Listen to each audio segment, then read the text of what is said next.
সবাইকে শুভেচ্ছা graphics workshop of Farida চ্যানেলে। আজকে আমরা স্কেল টুলের একটা ছোট্ট কাজ দেখব। স্কেল টুলে যখন ডবল ক্লিক করি তখন যে একটা অপশন বার ওপেন হয়, এখানে আমরা এটা আগে দেখেছি, এগুলিও দেখেছি, কিন্তু এটা দেখিনি আগে।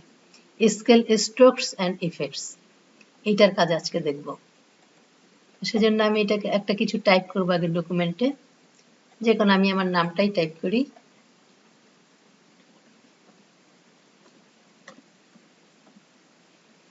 এখন আমি নামের মধ্যে ফিল কালার হিসাবে হলুদ রং এবং স্ট্রোক কালার হিসাবে কালো রংটা দিতে চাচ্ছি।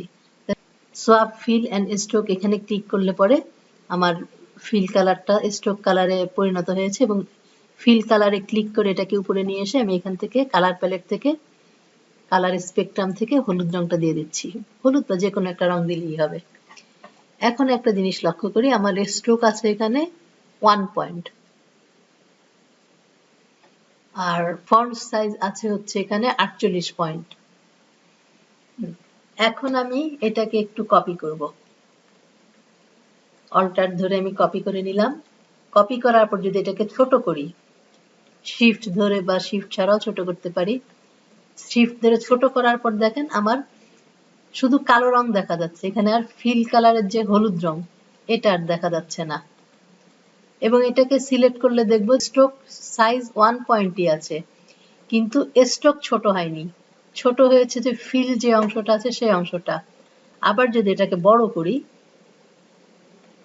এটাকে আরো অনেক বড় করে দিলাম উল্টার চেয়েও, এখানেও লক্ষ্য করেন আমার স্ট্রোক 1 পয়েন্টই রয়ে গেছে, কিন্তু ফিল বড় হয়েছে।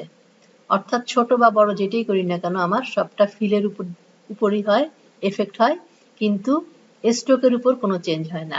আমি যদি চাই এরকম, যদি আমি ছোট বা বড় করি সেটা একই সমান অনুপাতে স্ট্রোকও বড় হবে, ভেতরের হলুদ ফিল কালারটাও বড় হবে। আবার যদি ছোট করি সেক্ষেত্রে স্ট্রোকও ছোট হবে, ফিল কালারও ছোট হবে।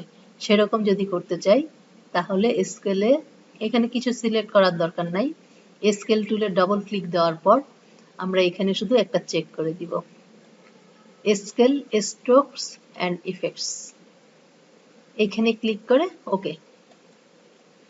এবার আমি আগের কাজটা আরেকবারও করি, এটাকে কপি করলাম, কপি করে এবার ছোট করে দিব।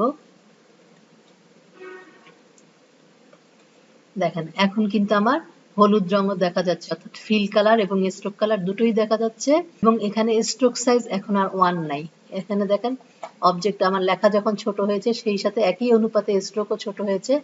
এখন স্ট্রোকের সাইজ হচ্ছে 0.2545। আবার যদি এটাকে বড় করি সেক্ষেত্রেও একই অনুপাতে আমার লেখা ভিতরের ফিল কালার এবং স্ট্রোক কালার বড় হয়েছে। এখন এখানে স্ট্রোক সাইজ হচ্ছে 1.7527, অর্থাৎ আমার স্কেল অপশনের স্কেল টুলের মধ্যে এই অপশনটা চেক করা থাকলে আমরা যখন ফিল এবং স্ট্রোক দুইটাই একই সমান অনুপাতে ছোট কিংবা বড় হবে। আর এটা যদি চেক করা না থাকে তাহলে স্ট্রোকটা একই রকম থাকবে, কখন ছোট বড় কিছুই চেঞ্জ হবে না, কিন্তু ভেতরের এফেক্টটা ছোট বা কিংবা বড় হয়ে যাবে। আজকে এই পর্যন্তই, সবাই ভালো থাকবেন, আবার দেখা হবে সামনের ক্লাসে।